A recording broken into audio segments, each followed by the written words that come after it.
கிறிஸ்துவுக்குள் பிரியமான தேவனுடைய பிள்ளைகள் யாவருக்கும் இயேசு கிறிஸ்துவின் இனிதான நாமத்திலே என்னுடைய அன்பின் வாழ்த்துக்களை தெரிவித்துக் கொள்கிறேன். இந்த நாளில் ஆண்டவருடைய வேதத்திலிருந்து ஒரு வசனத்தை தியானிக்க போகிறோம். தானியேல் புஸ்தகம் 3வது அதிகாரம் அதனுடைய 17வது வசனம் இப்படியாய் சொல்லுகிறது. நாங்கள் ஆராதிக்கிற தேவன் எங்களை தப்புவிக்க வல்லவராய் இருக்கிறார். அவர் எரிகிற அக்கினி சூளைக்கும் ராஜாவாகிய உம்முடைய கைக்கும் நீங்களாக்கி விடுவிப்பார்.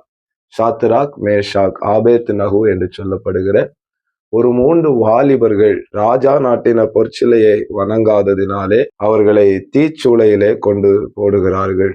போடுவதற்கு முன்பு இந்த 3 வாலிபர்களும் சொல்லுகிற வார்த்தை தான் இது. நாங்கள் ஆராதிக்கிற தேவன் எங்களை தப்புவிக்க வல்லவராயிருக்கிறார். ஒருவேளை தப்புவிக்காமல் போனாலும் ராஜா நாட்டின இந்த பொற்சிலையை நாங்கள் வணங்குவதே இல்லை. இது எதை குறிப்பிடுகிறது என்றால், தேவன் மேல அதிகமான ஒரு விசுவாசத்தை குறிப்பிடுகிறது. அவர்களுக்கு ஒரு நம்பிக்கை இருக்கிறது. நாங்கள் ஆராதிக்கிற தேவன் எங்களை தப்புவிக்க அவர் வல்லவராகவே இருக்கிறார்.